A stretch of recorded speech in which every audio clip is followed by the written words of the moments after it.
Fala galera, bora para mais um vídeo que é a loucura de tentar explicar a arquitetura de hardware de uma forma simples. Na graduação eu vi duas matérias base para isso, depois uma complexa, que foram sistemas digitais, que mexe com porta-lógica e transistor, depois sistemas analógicos, depois arquitetura de computadores 1 e 2. São matérias bem complicadas que me deu uma noção sobre isso. O livro, antes de eu entrar no curso de computação, o livro do Carlos Morimoto ajudou muito e me incentivou muito a gostar disso. Mas aí, vamos parar de falar e vamos lá? A gente já falou sobre pipeline, sobre branch prediction e tal. Agora a gente vai falar de cache, multithreading e RISC-CISC. Eu escrevi aqui nessa ordem, mas eu vou fazer cache, multithreading e depois dou uma ideia de RISC-CISC. Porque RISC-CISC, assim, por alto é simples, mas o porquê, o por dentro é muito complexo. Então eu vou fazer só uma pincelada. Cache, multithreading dá para dar uma ideia. Bem, vamos aqui, porque eu escrevi para ter uma ideia geral. Vamos pegar um MD aqui, por exemplo, um Phenom 2, ele é dividido assim, né? Se eu não me engano ele tem 128, mas não importa, processador genérico. Você tem cache L1, L2, L3, L4, etc. O que significa esses L? São level, nível. Então você tem cache de nível 1, que é o que está mais próximo do pipeline do processador. Você tem o cache de nível 2, que está diretamente relacionado pelo nível 1, e o cache nível 3, que é do nível 2, e a RAM ela é mapeada pelo último nível. Então se você tiver L3 é o L3. Se você for, por exemplo, um Core 2 Duo, Socket 775, que não tem L3, né, só L2, é o L2, que mapeia a RAM.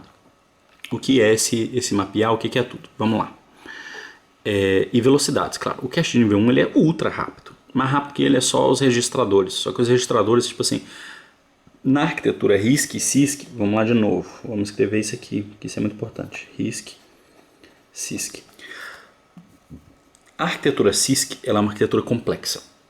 Ela é uma arquitetura que tem muitas instruções, muitas mesmo. É o que o pessoal fala nos vídeos, por exemplo. SSE, conjunto de instrução SSE 4.1, SSE1, MMX, AVX e tal. Isso tudo são conjuntos de instruções complexas. O que isso significa? Eu dei o exemplo no código do vídeo anterior que está aqui. Carregue, multiplique e tal. Esses conjuntos de instruções fazem coisas muito mais complexas que essas coisinhas simples. O SSE tem instruções multimídia, por exemplo, pegue uma lista de valores na memória e multiplique por tanto e some com outra lista. Uma instrução que faz isso. Só que na verdade essa instrução é muito complexa, ela trava o pipeline todo, tipo assim, ela demora muito mais ciclos para executar do que uma instrução de multiplicação, né, óbvio. Só que ela está pronta. Então o programador alto nível, e quando eu falo alto nível eu não estou falando programar em Java ou em C, não. Java ou C não, estou falando o cara que programa em Assembly. No final das contas vai afetar quem programa em Java e em C, óbvio. Porque o C ele vai codificar, ou o Java vai codificar no final das contas para código de máquina. Mas a gente está falando aqui de Assembly, que é código de máquina. Quando você abre um executável, ele está todo em assembly, esse tipo de coisa. Vamos lá. Essas instruções, elas poupam a vida do programador. E elas são rápidas. Por isso que o conjunto x86, também chamado que é um conjunto RISC, está famoso. Porque elas são boas. Só que elas são muito complexas e deixam um hardware muito grande, caro e consome energia e gera toda essa discussão em fóruns. Já isso é CISC. Já a arquitetura RISC é aquela de 5 estágios de pipeline, é uma arquitetura ultra simples e ela deixa a trabalheira toda para o programador alto nível. Então, por exemplo, assim, é uma arquitetura que vai ter, sei lá, estourando no máximo 40, 50 instruções, enquanto um Pentium 4 tem 200, um Core 2 Quest tem 300 instruções, um i5 deve ter 1 trilhão, brincadeira, mas tem muita. O processador RISC ele faz soma, ele faz acesso à memória, ele faz coisa básica. Por exemplo, se você quer fazer, o exemplo mais clássico, vem lá do cálculo. 3 vezes 3 é o quê?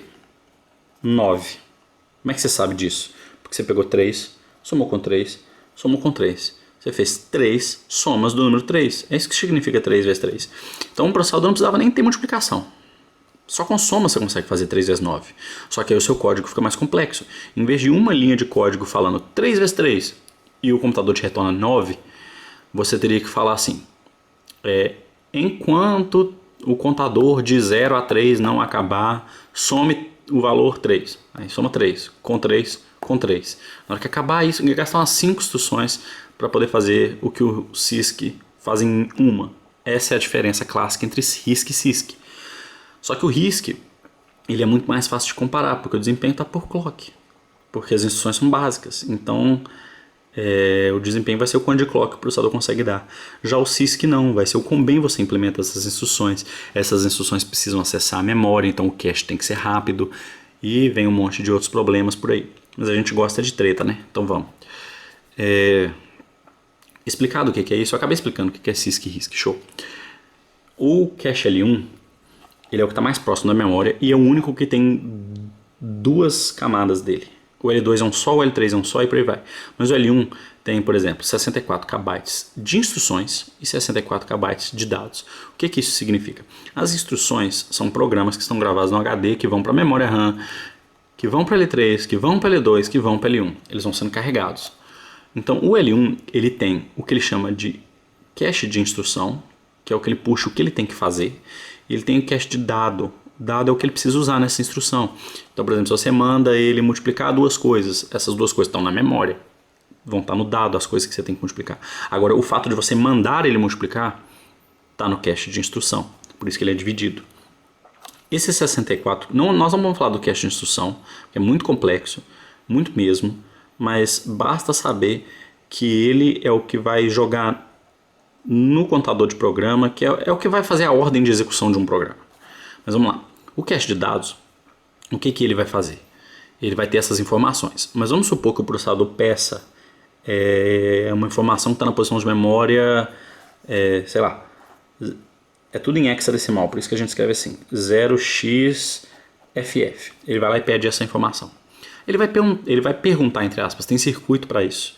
Ele vai olhar, essa informação lá da posição de memória, FF, está aqui. Aí ele vai olhar uma tabela. Essa tabela tem 64 KB, né? Ela é pequena. Ah, não está aqui. Beleza. Então ele vai dar uma coisa que ele chama de não acerto. Miss. Ele deu erro. Não está aqui. Aí ele vai parar o pipeline e vai... Opa! Aí ele grita. Está aqui? Se tiver aqui, ele copia para cá. E aí o processador lê. Então o processador sempre está lendo L1. Beleza? Então se não tiver no L1, ele vai carregar do L2. Se não tiver no L2, ele vai carregar do L3. Se não tiver no L3, ele vai carregar da RAM. Se não tiver na RAM, ele vai buscar no HD. Então, entenderam por que ter muita cache é importante? Porque enquanto o cache L3, eu estou chutando valores no processador, tem, sei lá, 5 GB por segundo de velocidade de carregamento, a sua RAM vai ter 12. O seu L2 vai ter 100. E o seu L1 vai ter, tipo assim, 500 GB por segundo de carregamento. Então é muito mais rápido para o processador ele ler uma coisa que está no L1. Então é bom que esteja no L1, mas raramente vai acontecer porque o L1 é pequeno. Se não tiver no L1, ele vai carregar do L2. Se não tiver no L2, ele vai carregar do L3. Se não tiver no L3, ele vai carregar da RAM. Aí depois que carregou, se ele precisar de novo dessa informação, ela vai estar aqui. Aí se ele não usar ela por muito tempo, ela vai ser jogada fora porque o espaço é pequeno e ele precisa carregar outras informações. Então cache é basicamente isso. Quando a gente vai falar de RAM, a gente tem RAM single channel, dual channel, triple channel, quadruple channel, daqui a pouco aparece mais. O que isso significa? É o mesmo princípio usado quando você usa dois HDs em RAID 0, que é quando você usa dois HDs de 100 GB, por exemplo, para fazer o sistema operacional enxergar como um de 200. E isso é isso aqui, ó. Vamos supor que você tem um arquivo lá, um bloco de notas, um .txt de 64 KB. Se você tiver em single channel, o seu CPU ele vai pegar e vai escrever esse arquivo na RAM quando você mandar escrever ou quando você mandar ler, né? Quando não estiver na cache, a gente está supondo que nunca está na cache. É por isso que a gente vai analisar dessa forma. Ele vai mandar escrever ou ler direto. Então esses 64 KB vão ser escritos em linha e é escrito bit por bit. Então ele vai pegar esses 64 KB, que é bit para um caralho, e vai começar a escrever 1, 2, 3, 4 na memória RAM, em linha reta. Acabou de escrever, acabou, beleza. O que é o dual channel? O dual channel é o seguinte, todo arquivo que ele for escrever na RAM, ele vai dividir em duas partes. Na verdade, ele tem os blocos mínimos, né? Igual no HD, quando você vai formatar um HD que tem escrito lá partição de de 8 KB e tal, ele vai ter o chunk mínimo, que é o pedaço mínimo.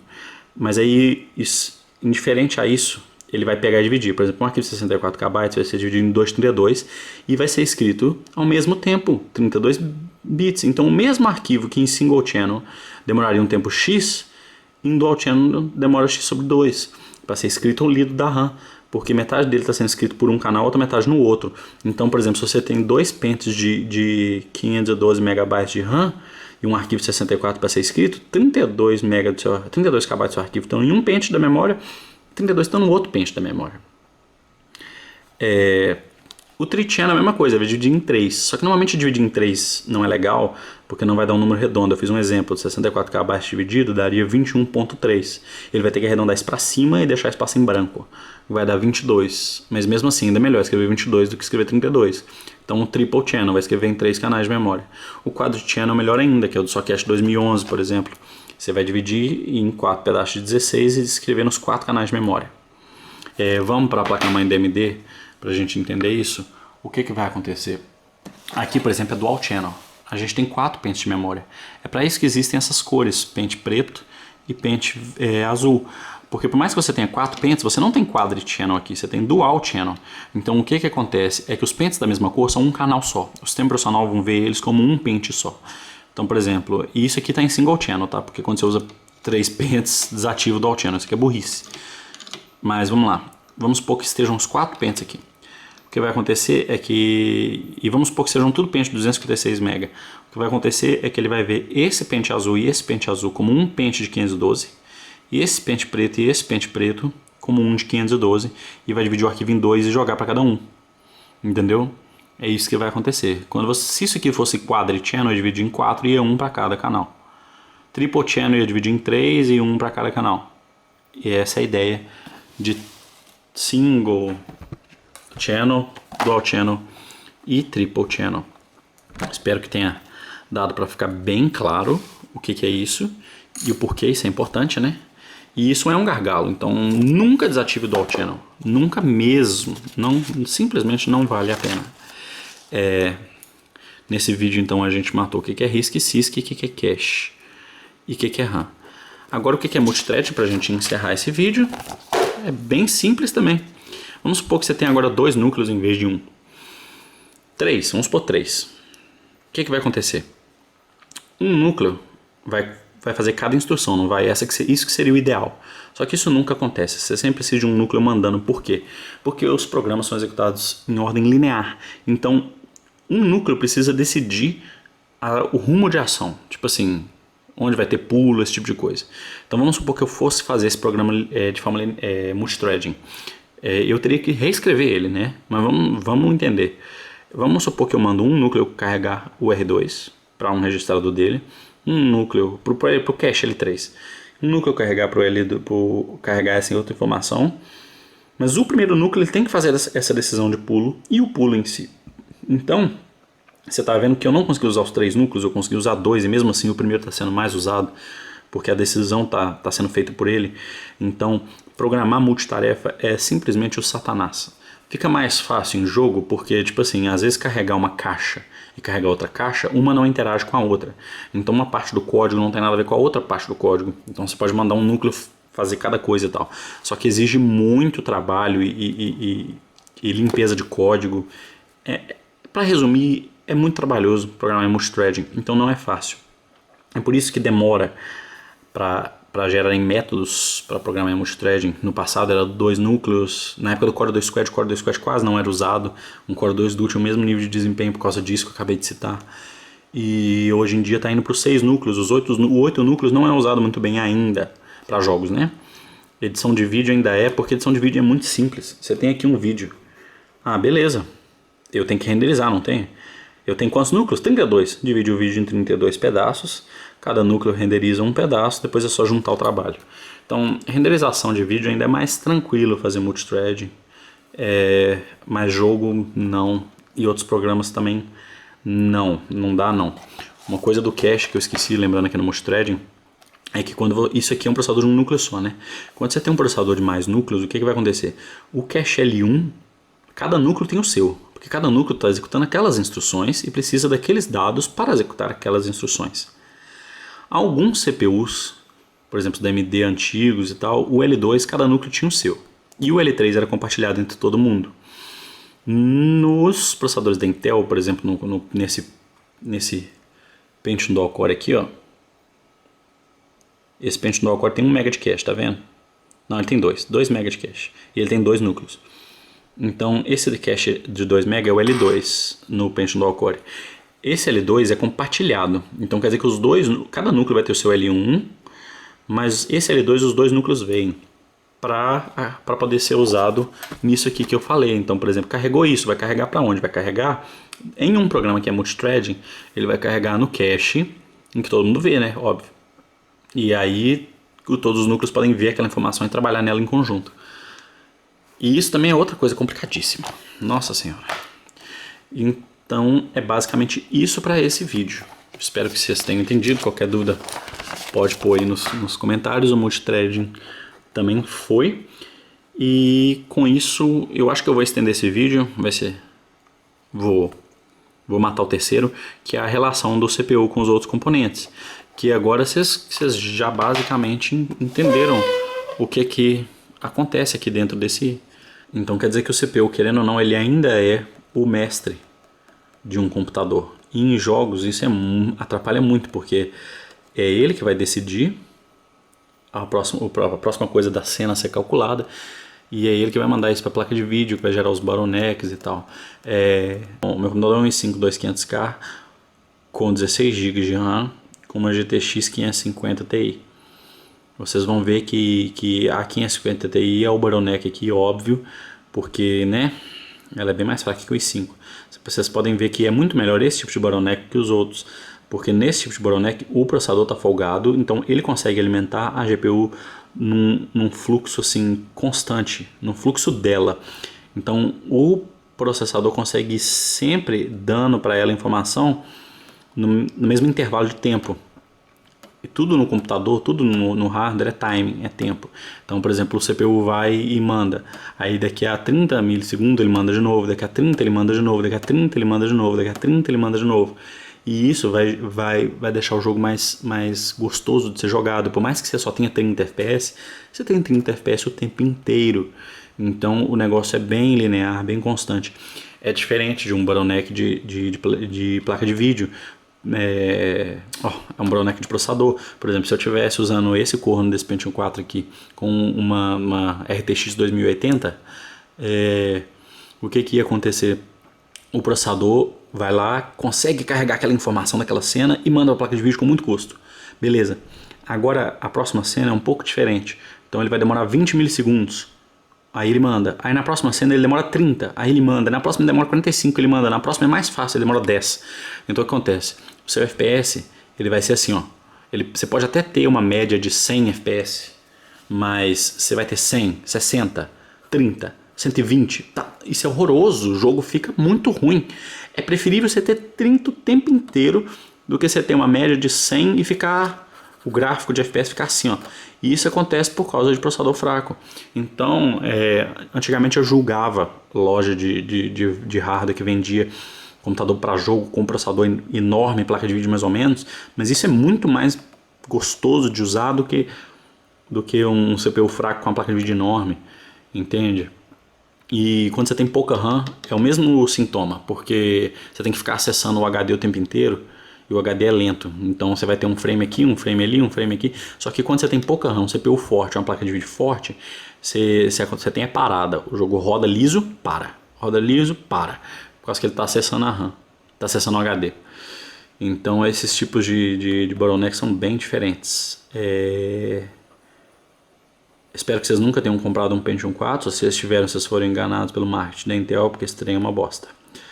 Gente, se vocês tiverem curtido o vídeo, muito obrigado. Se vocês gostaram desse estilo de vídeo, dá um like aí que eu vou falar mais sobre.